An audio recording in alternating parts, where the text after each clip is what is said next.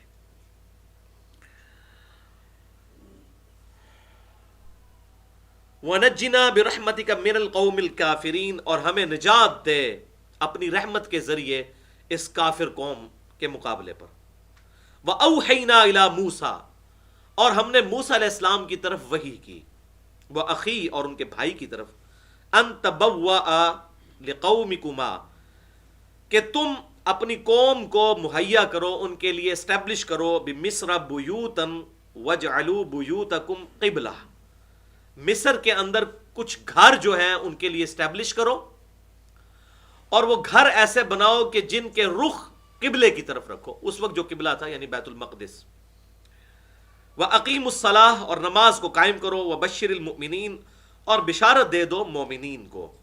اب دیکھ لیں نماز بنیادی چیز اس میں آ گئی کہ گھر خریدو ایسے اور ان کو قبلہ رخ بناؤ. اور ظاہر ہے کہ شروع میں یہ دعوت گھر کے ذریعے ہی پھیلتی ہے. آپ صلی اللہ علیہ وسلم نے بھی دار ارقم، سیدنا زید ابن ارقم رضی اللہ تعالیٰ عنہ کا گھر تھا جس کے اندر آپ دعوت توحید دیا کرتے تھے. اور بہت بعد میں پھر آپ صلی اللہ علیہ وسلم کا مرکز مدینہ شریف میں قائم ہوا. مکے میں تو اس طریقے سے کوئی مسجد نہیں بنی ہوئی تھی، نہ بیت اللہ میں اس طریقے سے عام دعوت دیتے تھے. تو یہ دعوت حق جو ہوتی ہے یہ ہمیشہ ہی چھپ کر گھروں کے اندر ہی اس کو اسٹیبلش کیا جاتا ہے جب تک کہ کوئی پاور گین نہ ہو جائے. تو موسیٰ علیہ السلام کو اور ہارون علیہ السلام کو اللہ تعالیٰ نے وحی کی کہ گھر کچھ خریدو اور وہ گھر ایسے بناؤ کہ ان کے جو رخ ہے وہ قبلے کی طرف ہوں، اور وہاں پر نماز کو قائم کرو. اور نماز قائم کرنے والوں کے لیے بشارت ہے اس میں. وقال موسیٰ، اور موسیٰ علیہ السلام نے کہا، عرض کی، ربنا انک آتیت فرعون وملأہ زینۃ واموالا. اب یہ بالکل اینڈ پہ جب موسیٰ علیہ السلام نے اپنی دعوت حق ان پر بالکل واضح کر دی، اتنے سالوں کی محنت کے بعد اب آخر میں ان کی مبارک زبان سے ان کے لیے بددعا نکل رہی ہے، دعائے ضرر فرعونیوں کے لیے کہ بس اب صبر ہمارا ختم ہو چکا ہے. اے رب ہمارے، انک آتیت فرعون وملأہ زینۃ واموالا، کہ اے اللہ تو نے فرعونیوں کو اور ان کے سرداروں کو دنیا کی زینت اور آرائش اور مال دیا ہے، فی الحیات الدنیا، اس دنیا کی زندگی میں.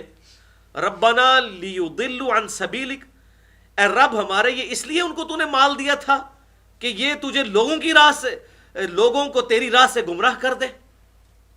اب یہ ایک سمجھ لیں کہ شکست خوردہ دل کی آواز ہے کہ اے اللہ تو نے ان کو اتنا کچھ دیا، یہ اس لیے کہ یہ خود تو گمراہ ہوئے، لوگوں کو بھی تیری راہ سے گمراہ کرتے ہیں. انہیں تو نے دنیا کا مال دیا، اے اللہ تو نے ان کو دنیا کی آسائش دی. ربنا اطمس علی اموالہم واشدد علی قلوبہم، اے رب ہمارے ان کے مال برباد کر دے اور ان کے دل سخت کر دے. فلا یؤمنوا حتی یروا العذاب العلیم، اور یہ ہرگز ایمان نہ لے کر آئے یہاں تک کہ دردناک عذاب ان کو آ پہنچے. استغفر اللہ. ایک ٹوٹے ہوئے دل کی یہ بد دعا. یعنی یہ نہ ہو کہ اب آخری وقت میں یہ کلمہ پڑھ کے مسلمان ہو جائے. اتنے ظلم انہوں نے ہم پر کیا, اللہ اب ان کے دل پر مہر لگا دے. اب یہ ایمان لے کر نہ آئے, ہمارے دلوں کو اسی وقت ٹھنڈک ملے گی جب ان پر عذاب آئے گا. اور یہ بھی یاد رکھیے گا, ایمان والوں کے لیے جنت کی نعمت کے ساتھ ساتھ یہ دوزخ بھی اس حوالے سے نعمت ہے کہ جن لوگوں نے اہل ایمان کے ساتھ دنیا میں ظلم کیے, اللہ تعالیٰ جب ان کو دوزخ میں پھینکے گا تو اس سے بھی ایمان والوں کے دل ٹھنڈے ہوں گے. سیدنا عمار ابن یاسر کے ماں باپ کو جس طریقے سے ابو جہل نے قتل کیا, اسلام کے پہلے شہید سیدہ سمیہ آپ کی والدہ اور سیدنا یاسر آپ کے والد رضی اللہ عنہم اجمعین, کتنے ظلم کے ساتھ ان کو شہید کیا گیا. اور مسلمان یہ منظر دیکھتے رہے اور عمار ابن یاسر سامنے دیکھتے رہے. آپ ذرا امیجن کریں, یعنی ان کی والدہ کے پیٹ میں شرمگاہ کے اندر اس نے نیزہ مارا اور دو مخالف سمت میں اونٹ دوڑائے اور ان کے پاؤں کے ساتھ رسی باندھ کے ان اونٹوں کے ساتھ باندھی, جسم کے 2 ٹکڑے کرتی ہے. کوئی امیجن کر سکتا ہے اپنے ماں باپ کے اس طریقے سے 2 ٹکڑے ہوتے ہوئے؟ اور عمار ابن یاسر یہ منظر دیکھ رہے تھے. اسی لیے حضور صلی اللہ علیہ وسلم فرمایا کرتے تھے, عمار سر کے بالوں سے لے کر پاؤں کے تلووں تک ایمان کا بھرا ہوا ہے. اور صحیح بخاری میں حدیث ہے, آپ صلی اللہ علیہ وسلم کی دعا تھی کہ اللہ عمار کی رائے کو شیطان سے محفوظ رکھنا. اور یہی وجہ ہے کہ سیدنا عمار ابن یاسر, بخاری اور مسلم کھول کے دیکھ لیں, تمام جنگوں میں سیدنا علی کے ساتھ تھے. چاہے وہ جنگ جمل ہو, جنگ صفین ہو, جنگ نہروان ہو. نہروان تک تو پہنچ نہیں سکے, جنگ صفین میں شہید ہوئے. اور بخاری کی حدیث ہے 2812 کہ عمار کو ایک باغی جماعت قتل کرے گی, عمار ان کو اللہ اور جنت کی طرف بلائے گا اور وہ جماعت دوزخ کی طرف بلانے والی باغی جماعت ہوگی. اور اس کے بعد ہی پھر اہل سنت اور اہل تشیع کے ہاں یہ بات اسٹیبلش ہو گئی کہ سیدنا علی رضی اللہ تعالیٰ عنہ حق پر تھے عمار ابن یاسر کی وجہ سے. تو اس طرح تکلیفیں جب دی گئیں تو اب عمار ابن یاسر کا کلیجہ تو اس وقت ٹھنڈا ہوگا نا جب ابو جہل کے ساتھ بھی دوزخ میں وہی حشر کیا جائے جو ان کے ماں باپ کے ساتھ اس دنیا میں ابو جہل نے کیا. تو اب دیکھ رہے ہیں موسیٰ علیہ السلام بھی کہہ رہے ہیں یہ پیغمبر ہیں, حالانکہ پیغمبر کا دل بہت بڑا ہوتا ہے, لیکن اتنی دعوت دینے کے بعد اے اللہ ان کا مال برباد کر دے اور اے اللہ ان کے دلوں پر مہر لگا دے, اب یہ ایمان نہ لے کر آئے یہاں تک کہ عذاب میں جھونک دیے جائیں. اب اللہ تعالیٰ کی طرف سے بھی بڑا انٹرسٹنگ جواب ہے, کیونکہ اللہ کے پیغمبر جو ہوتے ہیں ان کا دل پسیج تو جاتا ہے. تو اللہ تعالیٰ ہمارا قال قد اجیبت دعوتکما, اللہ نے فرمایا میں نے تم دونوں کی دعا قبول کر لی ہے. فاستقیما, لیکن اب تم بھی ثابت قدم رہنا اپنی دعا کے اوپر. یہ نہ ہو جب عذاب آئے تو پھر کہ اللہ چھوڑ دے, ایسا کوئی قوم کی ہمدردی آ جائے دل میں. فاستقیما, تو اب تم دونوں بھی ثابت قدم رہنا. ولا تتبعان سبیل الذین لا يعلمون, اور ہرگز نہ چلنا ان جاہلوں کے طریقوں کے اوپر. اب یہ نہ ہو کہ جب عذاب آئے تو آپ پھر پیچھے بیک فوٹ پہ چلے جائیں اور کہیں گے یا اللہ اب ان کو چھوڑ دے. وجاوزنا ببنی اسرائیل البحر, اور ہم نے پار لگا دیا بنی اسرائیل کو تو اس سمندر سے. اب یہ سٹوری کو شارٹ کیا گیا, وہ ڈیٹیل سٹوری ہے. موسیٰ علیہ السلام رات کے وقت لے کر نکلے, سورۃ الاعراف میں, سورۃ القصص میں, سورہ طٰہٰ میں آتا ہے 6 لاکھ بنی اسرائیل کو لے کر نکلے, اور 12 قبیلے تھے 50 ہزار کے, 12 سردار, کیونکہ 12 بیٹے تھے حضرت یعقوب علیہ السلام کے, ان کا لقب اسرائیل تھا, اسی سے یہ بنی اسرائیل تھے. تو رات کے وقت یہ لے کر نکلے, فرعونیوں نے ان کا تعاقب کیا. تو اب موسیٰ علیہ السلام جب پہنچے سمندر کے کنارے, اب وہ سمندر کون سا تھا؟ یہ دریائے نیل نہیں تھا بلکہ سمندر تھا, کیونکہ دریائے نیل تو دوسری طرف آ جاتا ہے. بیسیکلی یہ سمندری جھیلیں تھیں 8-10, جن کو پھر بعد میں جوڑ کر اب نہر سویز بنائی گئی ہے. بڑی بڑی سمندری جھیلیں تھیں, ان میں سے کسی ایک جھیل کو انہوں نے کراس کر کے دوسری طرف صحرائے سینا کی طرف آئے. تو اب وہ جب وہاں پر پہنچے تو پھر گھبرا گئے. تو اللہ تعالیٰ نے وحی کی کہ اس آسا کو پانی پر مارو. حالانکہ آسا تو پہلے ہی موسیٰ علیہ السلام کے پاس موجود تھا, خود کیوں نہیں مار لیا؟ کیونکہ ان کے علم میں یہ بات نہیں تھی. ان کو تو یہی پتا تھا کہ یہ اژدہا بن سکتا ہے. جب اللہ تعالیٰ نے اس میں کی کیپیبلٹی پیدا کر دی کہ اب وہی آسا جب پانی پر مارا تو پانی میں راستہ بن گیا, 6 لاکھ کا لشکر اس میں سے گزر گیا. اب پیچھے جب فرعونی آئے, انہوں نے دیکھا کہ راستہ تو پہلے ہی بنا ہوا ہے, تو بس جس کی موت آئی ہوئی ہو, یعنی ہونا تو یہ چاہیے تھا کہ جب وہ قرآن پاک میں آتا ہے کہ دو بڑے بڑے موجیں جو ہیں وہ پہاڑوں کی مانند دونوں طرف سمندر کی کھڑی ہو گئیں، اتنا بڑا معجزہ دیکھ کے تو فرعونیوں کو ایمان لے آنا چاہیے تھا. اس وقت بھی اگر ایمان لے آتے نا تو ایمان قبول ہو جاتا ان کا، کیونکہ ان پر نزع کا وقت نہیں آیا تھا. لیکن دیکھیں جب کسی کی مت ماری جائے، اب ظاہر ہے کہ وہ ان کے دل پر مہر لگ چکی تھی اس حوالے سے کہ انہوں نے حق کو اس وقت ایکسیپٹ نہیں کیا جبکہ بالکل واضح تھا حق. تو انہوں نے کہا راستہ تو بنا ہوا ہے، وہ بھی بیچ میں اس راستے سے گزرنا شروع کیا. ظاہر ہے وہ تو کئی کلومیٹر لمبی وہ جھیل ہے، وہ اب تو خیر جھیل نہیں رہی ہے، اب تو نہر سوئس بن چکی ہے تمام چھوٹی جھیلوں کو ملا کر، اور مصر بلینز آف ڈالر اس میں سے کماتا ہے نہر سوئس میں سے، اس کے اوپر کتنی جنگیں ہو چکی ہیں. اب یہی معاملہ پاکستان میں بھی انشاءاللہ نہر سوئس کے ایکویلنٹ ہونے والا ہے. اگر یہ اکنامک کوریڈور بن گیا، جو ابھی پرائم منسٹر بھی گئے ہوئے تھے چائنا اور یہ کوشش ہو رہی ہے، اگر یہ اکنامک کوریڈور بن گیا چائنا سے لے کر گوادر تک، پاکستان میں یہ موٹر وے اگر بن جائے تو یہ نہر سوئس سے بھی بڑا ریولوشن ہے پوری دنیا کے اندر انشاءاللہ. تو یہ معاملات جناب اس وقت ہوئے اور موسیٰ علیہ السلام اپنی قوم کو لے کے نکلے اور وہاں پر انہوں نے آسا مارا اور پیچھے سے فرعونی جب سینٹر میں پہنچے پھر اللہ تعالیٰ نے دونوں موجوں کو حکم دیا اور مل گئیں اور وہیں پر وہ غرق ہوئے. لیکن اس وقت انہوں نے ایمان قبول کیا لیکن وہ فائدہ نہیں ہوا. اس کا ذکر اب یہاں پر آ رہا ہے.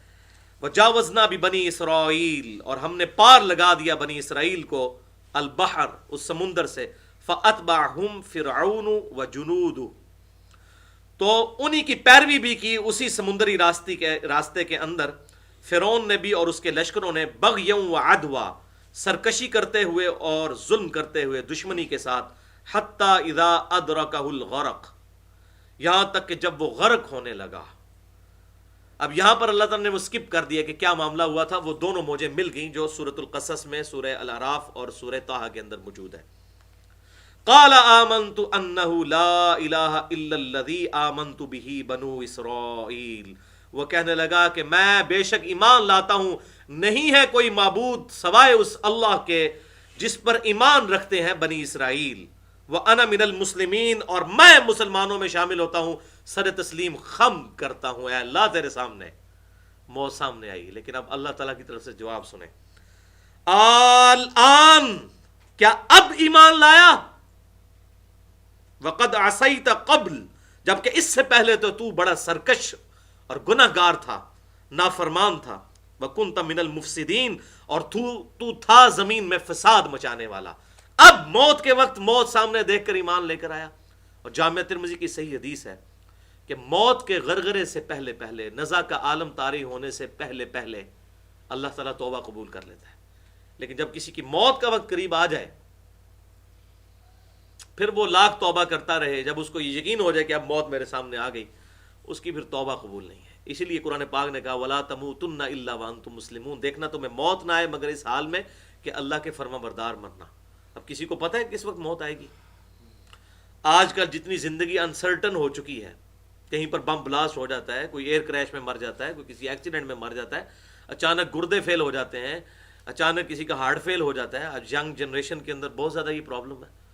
اور آپ یہ دیکھیں اگر ینگ ایج کے اندر بلو 40 کسی پر اگر اٹیک ہونا تو وہ ایکسپائر ہی ہوتا ہے، کیونکہ اس وقت جب دل کا اٹیک ہوتا ہے دل پھر اس کو ریزسٹ کرنے کی کوشش کرتا ہے اور پھر دل فیل ہو جاتا ہے.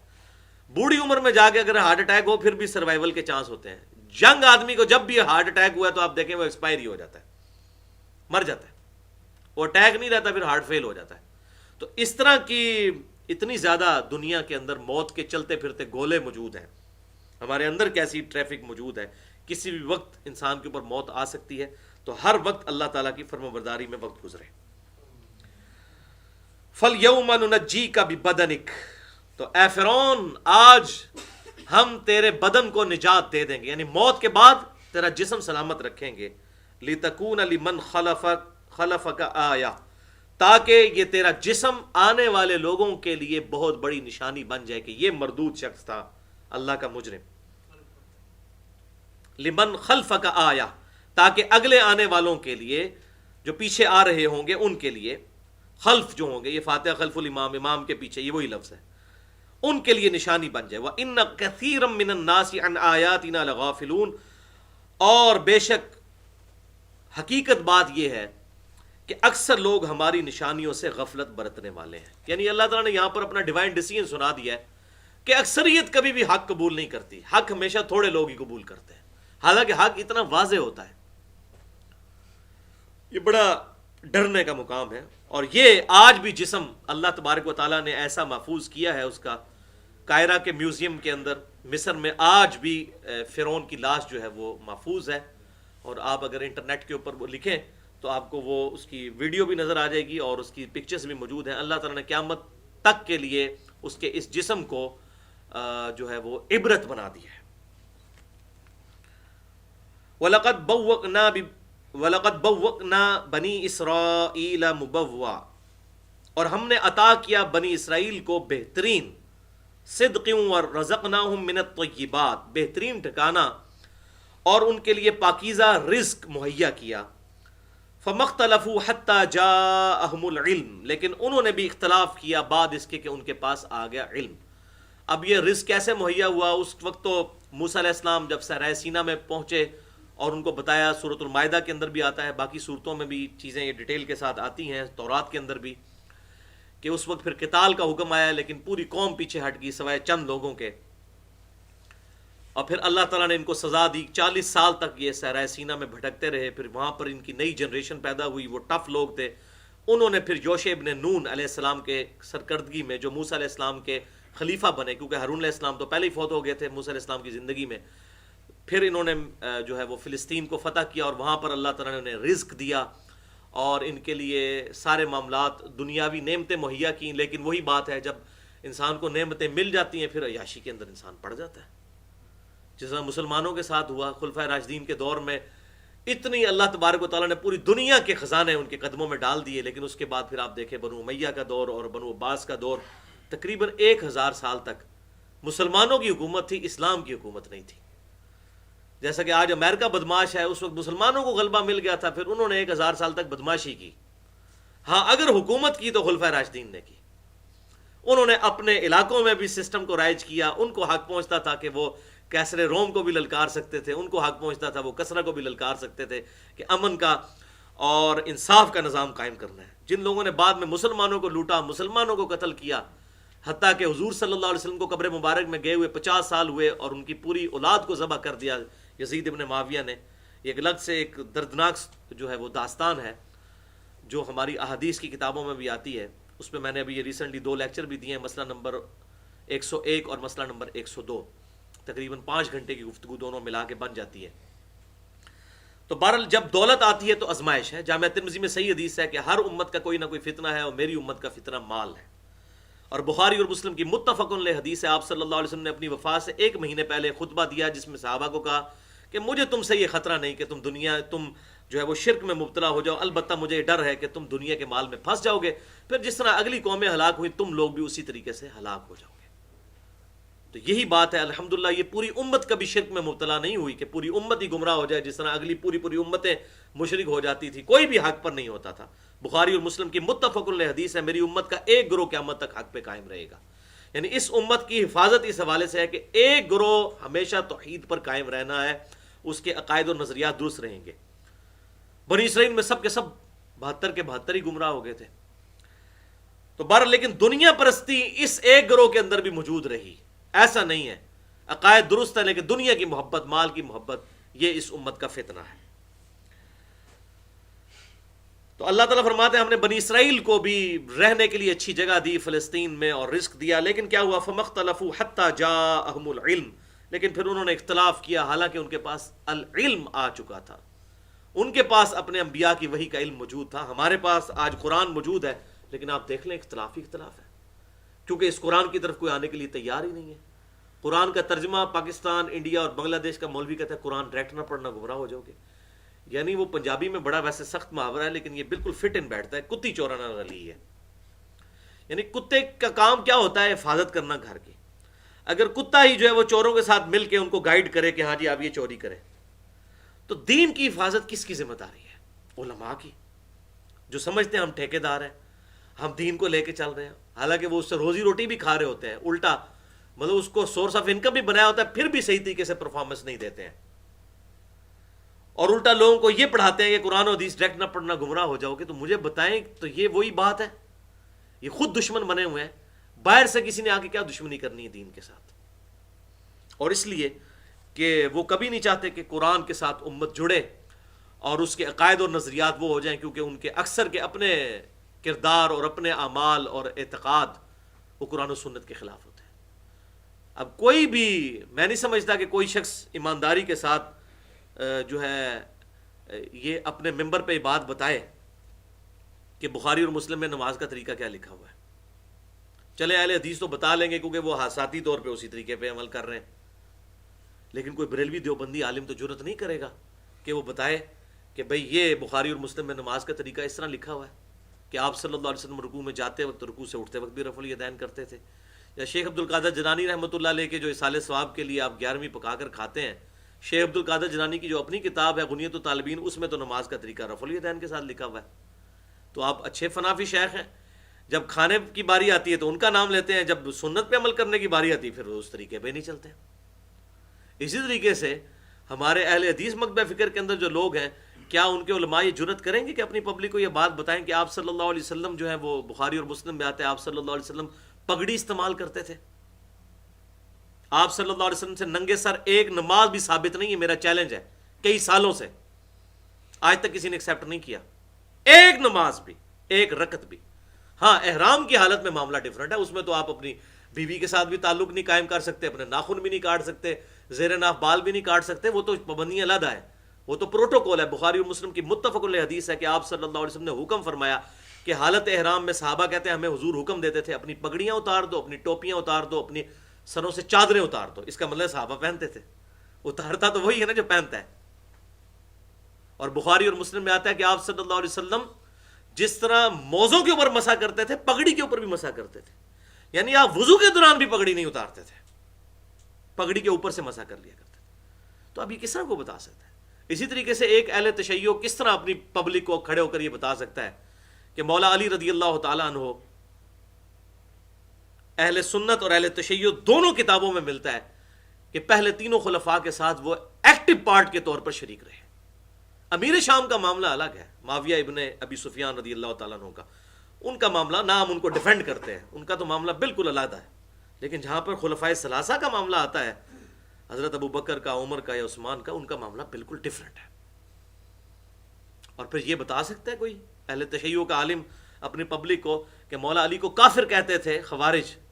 اور اہل سنت اور اہل تشیع کی تاریخ کی کتابیں اٹھا کر دیکھیں، سیدنا علی نے ان کے جنازے بھی خود پڑھائے ہیں، ان کی عورتوں کو لونڈیاں بھی نہیں بنایا، اور کہا ہمارے مسلمان بھائی تھے بھگوڑے ہو گئے.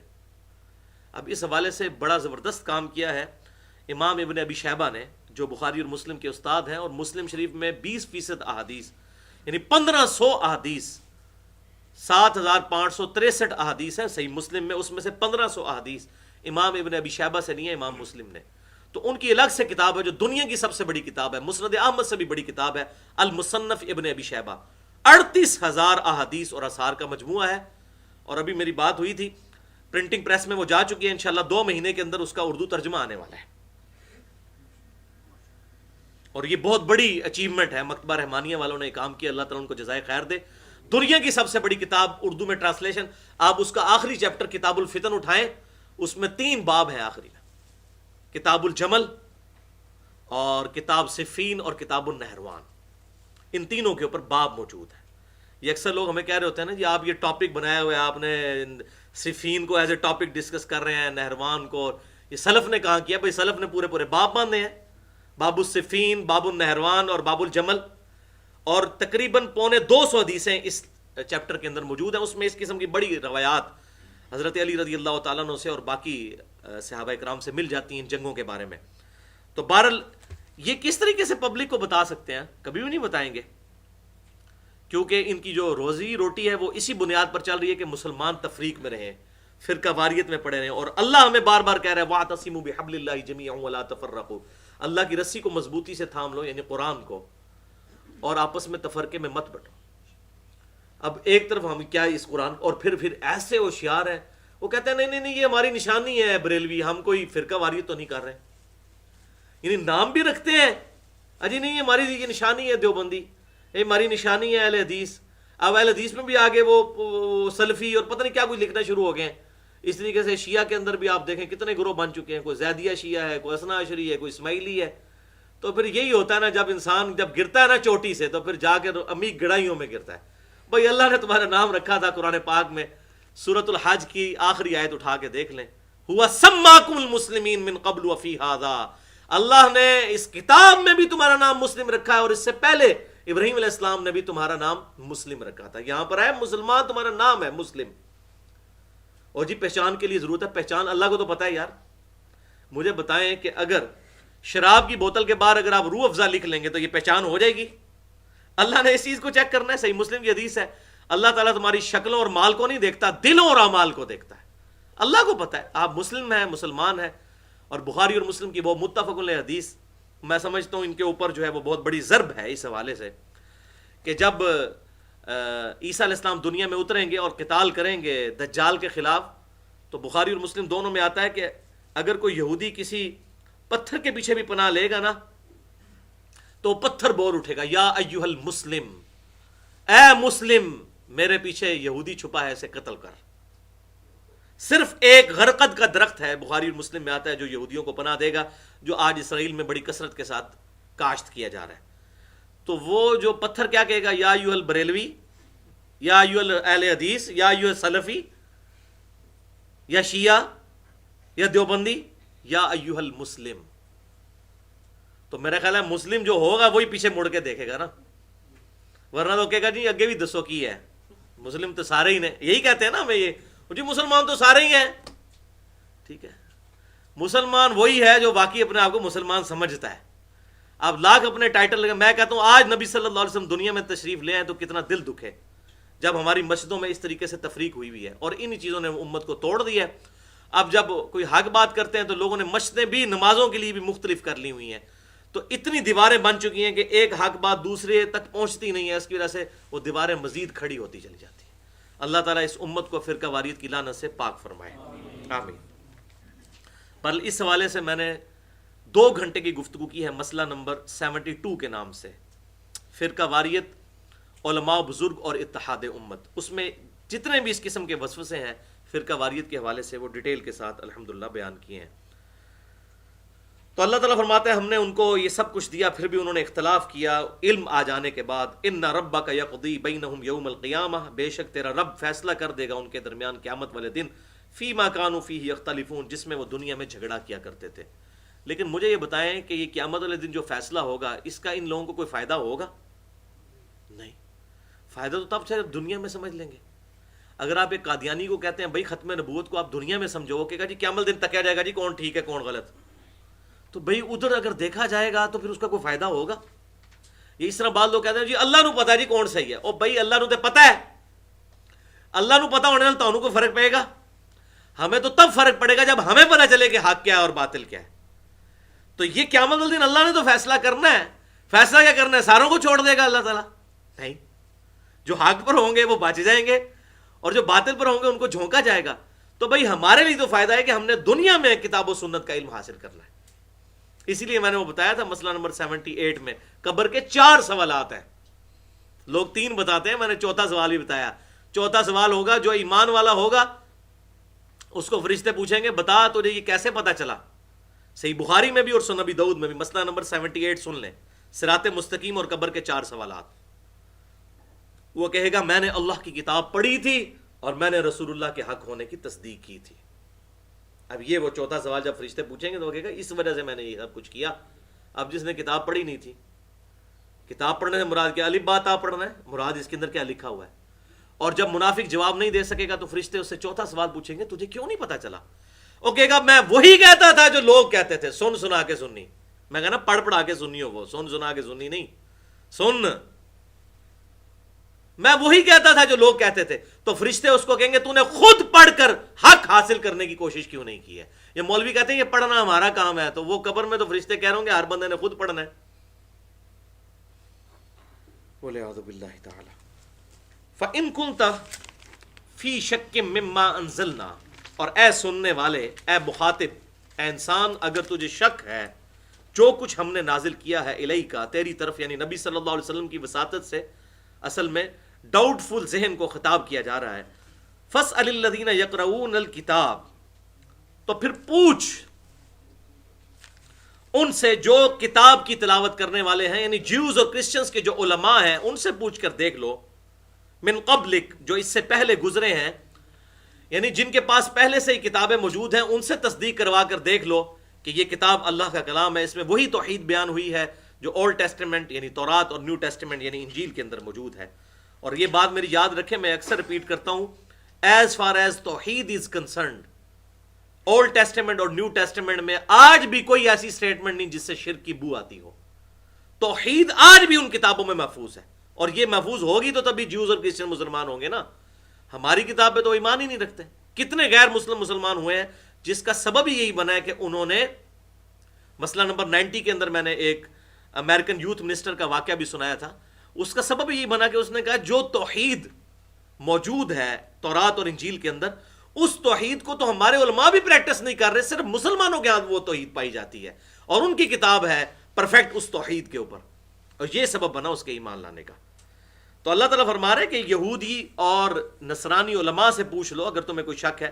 لقد جاءک الحق من ربک، بے شک تمہارے پاس آ گئی ہے تمہارے رب کی طرف سے الحق، پرپسفل کتاب با مقصد، فلا تکونن من الممترین، تو دیکھنا شک والوں میں شامل نہ ہونا، ولا تکونن من الذین کذبوا بآیات اللہ، اور نہ ان لوگوں میں شامل ہونا کہ جنہوں نے اللہ کی آیات کو جھٹلایا، فتکون من الخاسرین، اور وہ خسارہ پانے والوں میں سے ہو گئے، یعنی جو اگلی قومیں جتنی برباد ہوئیں. ان الذین حقت علیہم کلمات ربک لا یؤمنون، اور بے شک تمہارے رب کی بات یہ ثابت ہو چکی ہے کہ اب وہ لوگ ایمان نہیں لے کر آئیں گے. مشرکین عرب جو پکے ہو چکے ہیں ضد میں، اب ان کو توفیق نہیں ملنی، جیسا کہ موسیٰ علیہ السلام کے مخالفین کو بھی توفیق نہیں ملی جو پکے ہو چکے ہیں. ان میں سے بھی جو جن پر اللہ کی رحمت کا غلبہ ہوا وہ ایمان لے آئے فتح مکہ کے موقع پر. وَلَوْ جَاءَتْهُمْ كُلُّ آیَةٍ، اگرچہ ان کے پاس تمام معجزات آ جائیں، حتیٰ یروا العذاب، یہاں تک کہ وہ دیکھ لیں عذاب کو، العلیم، دردناک عذاب کو. یعنی جب تک یہ دردناک عذاب نہیں دیکھیں گے، اور وہ عذاب کی پہلی قسط غزوہ بدر کی شکل میں آئی جو سورۃ الانفال میں آیا کہ اے کفار تم کہتے تھے نا عذاب، یہ لو پہلی قسط وصول کرو.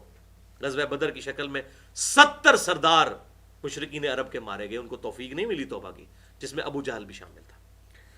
اب یہاں سے سیدنا یونس علیہ السلام کا ذکر شروع ہو رہا ہے. بس یہ ایک دو آیات پڑھ کے اس کو کنکلوڈ کرتے ہیں.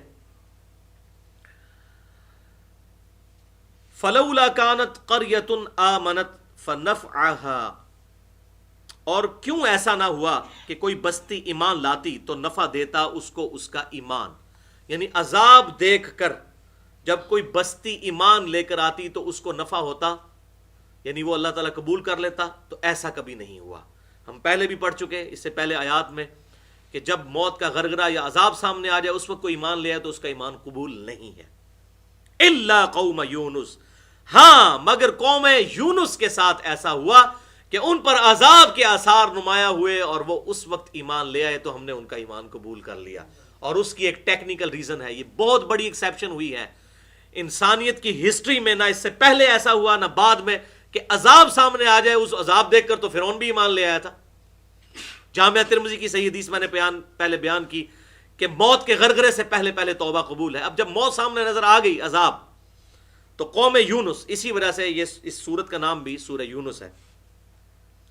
تو اللہ تعالیٰ فرماتا ہے صرف قوم یونس کے ساتھ یہ ایکسیپشن ہوئی. لما آمنوا کشفنا عنہم عذاب الخزی فی الحیات الدنیا، جب وہ ایمان لے آئے عذاب کو دیکھ کر تو ہم نے ان سے دور کر دیا رسوائی کا عذاب اس دنیا کی زندگی میں. ومتعناہم الی حین، اور ہم نے انہیں مہلت دے دی ایک وقت مقررہ تک کے لیے. ولو شاء ربک، اور اگر تیرا رب چاہتا، لآمن من فی الارض کلہم جمیعا، اگر اللہ تعالیٰ زبردستی ہی کسی کو ایمان دینا چاہتا تو اس روئے عرض پہ جتنے بھی لوگ ہیں سب ایمان لے کر، سب کے سب ابو بکر عمر عثمان و علی بن جاتے. لیکن یہی تو آزمائش ہے. اس طرح کی مخلوق تو اللہ کے پاس فرشتوں کی شکل میں موجود ہے.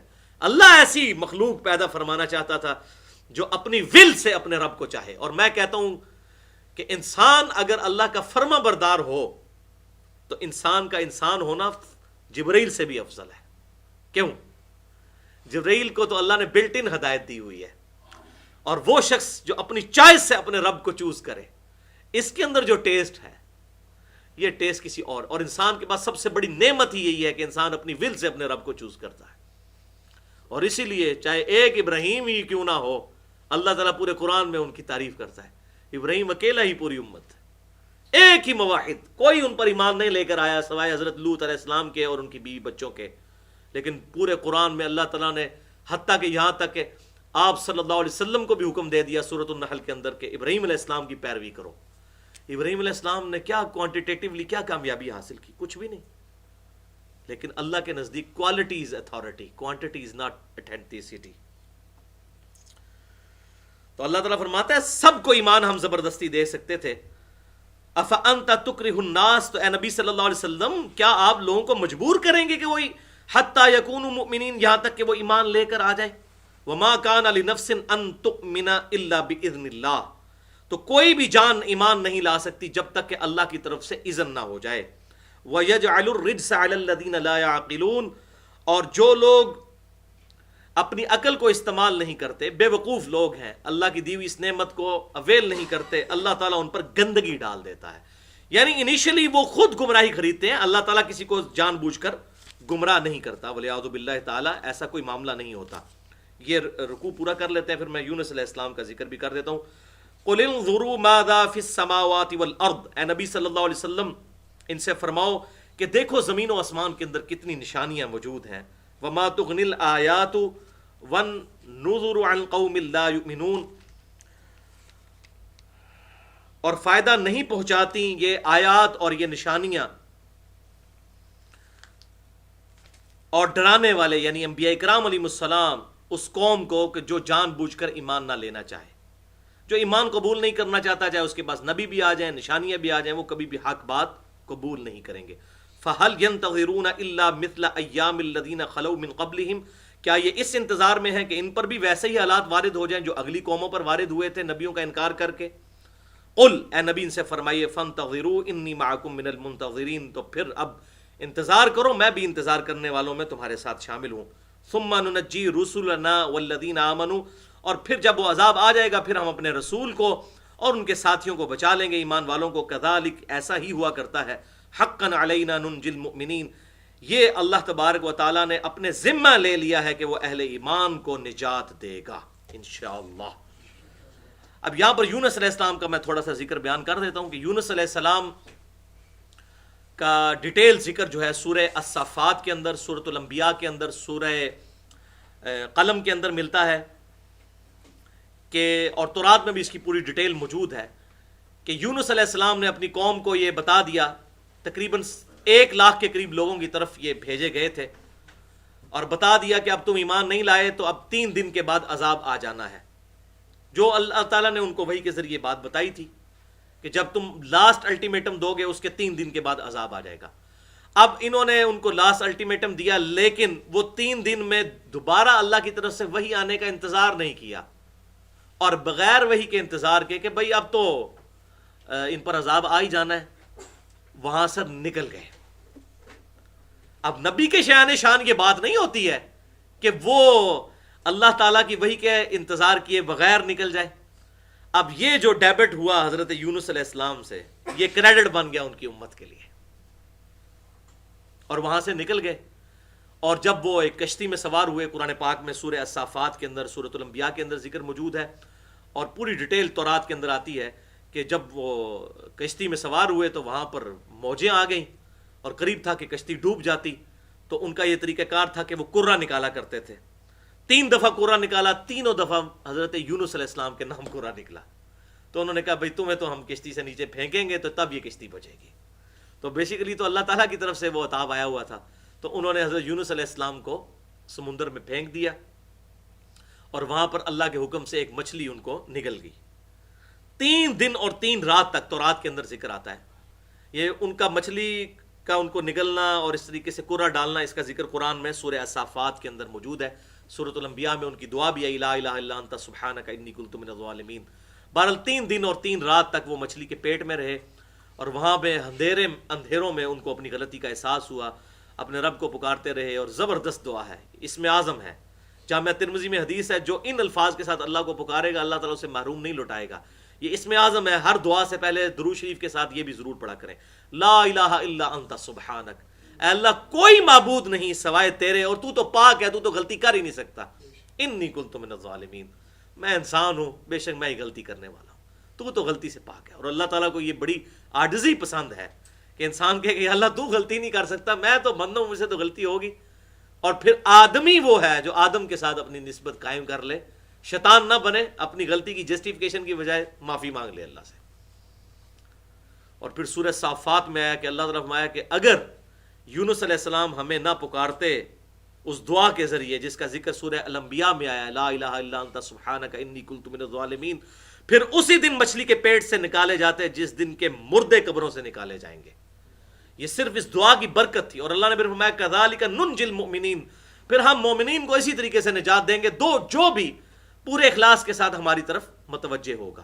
تو یہ بہت بڑی عظیم دعا ہے, اسم اعظم ہے لا الہ الا انت سبحانک انی کنت من الظالمین. اور اسی طریقے سے دوسرا اسم اعظم حسبنا اللہ ونعم الوکیل, صحیح بخاری میں آتا ہے. اور قرآن میں بھی سورہ ال عمران میں ذکر ہے کہ جب کفار کے لشکر کی خبر حضور کو دی گئی کہ وہ آ رہے ہیں, تو آپ صلی اللہ علیہ وسلم نے حسبنا اللہ ونعم الوکیل پڑھا, اے اللہ ہم نے تجھ پر ہی بھروسہ کیا, تو ہی بہتر کارساز ہے. اور صحیح بخاری میں ہے کتاب التفسیر چیپٹر میں اسی آیت کی تفسیر میں کہ جب حضرت ابراہیم علیہ السلام کو آگ میں پھینکا جا رہا تھا اس وقت انہوں نے یہ دعا پڑھی تھی, حسبنا اللہ ونعم الوکیل, ہم نے اللہ ہی پر بھروسہ کیا اور وہی بہترین کارساز ہے. اور وہ آپ دیکھیں کئی دن تک ابراہیم علیہ السلام اس آگ میں رہے اور اللہ تبارک و تعالیٰ نے وہ آگ ان کے لیے گلزار کر دی. تو یہاں پر حضرت یونس علیہ السلام کو پھر مچھلی نے اگل دیا ایک جزیرے کے اوپر. پھر وہاں پر اللہ تعالیٰ فرماتا ہے سورہ الصافات کے اندر کہ ہم نے ان کے لیے ایک پیڑ اگا دی اور ان کا جسم گل چکا تھا, اور پھر اللہ تبارک تعالیٰ نے ان کو پھر دوبارہ سے مولا. اور اس معاملے میں یہ جو ان کا ڈیبٹ تھا امت کے لیے کریڈٹ بنا. قوم نے جب عذاب کے آثار دیکھے ان کا وہ یونس نے جو بات کی تھی وہی ہو گئی. انہوں نے کہا یا اللہ ایک دفعہ ہمیں معاف کر دے, لیکن وہ معافی قبول اس لیے ہو گئی کہ یونس علیہ السلام کا بینیفٹ ان کو مل گیا. اللہ تعالیٰ نے اسی کا ذکر ابھی یہاں پر کیا کہ کبھی ایسا نہیں ہوا سورہ یونس کی آیت نمبر 98 میں کہ کبھی کوئی قوم عذاب دیکھے اور ایمان لے آئے اور ہم ان کا ایمان قبول کر لیں سوائے قوم یونس علیہ السلام کے. تو یہ بہت بڑی ایکسیپشن ہوئی, وہ 1 لاکھ کے قریب لوگ ایمان لے رہے آئے اور بڑے کامل الایمان مومن پھر وہ ثابت ہوئے. بہرحال یہ تو مانا پھر یہ تو اللہ تعالیٰ کیا تقدیر ہی ان پر غالب ہوئی نا, وہ تو قیامت والے دن تو سارے ہی مان جائیں گے, عذاب دیکھ کر تو سارے ہی مان جائیں گے. بہرحال اللہ تعالیٰ کی رحمت ہے, ذالک فضل اللہ یؤتی من یشاء, اللہ تعالیٰ کے فضل کو کوئی روک نہیں سکتا. تو یونس علیہ السلام کو یہ بڑی اس حوالے سے ان کی قوم کو فضیلت حاصل ہے کہ اللہ تعالیٰ نے ان کو نجات دے دی. اللہ تعالیٰ سے دعا ہے جو حق بات میں نے کہی اللہ تعالیٰ ہمارے دلوں میں راسخ فرمائے. اگر جذبات میں میرے منہ سے کوئی غلط بات نکل گئی تو اللہ تعالیٰ ہمارے دلوں سے محو کر دے. ہمیں کتاب و سنت کی تعلیمات پر عمل کر کے دوسرے بھائیوں تک پہنچانے کی توفیق عطا فرمائے. سبحانک اللہم و بحمدک اشہد ان لا الہ الا انت استغفرک و اتوب الیک وما علینا الا البلاغ المبین.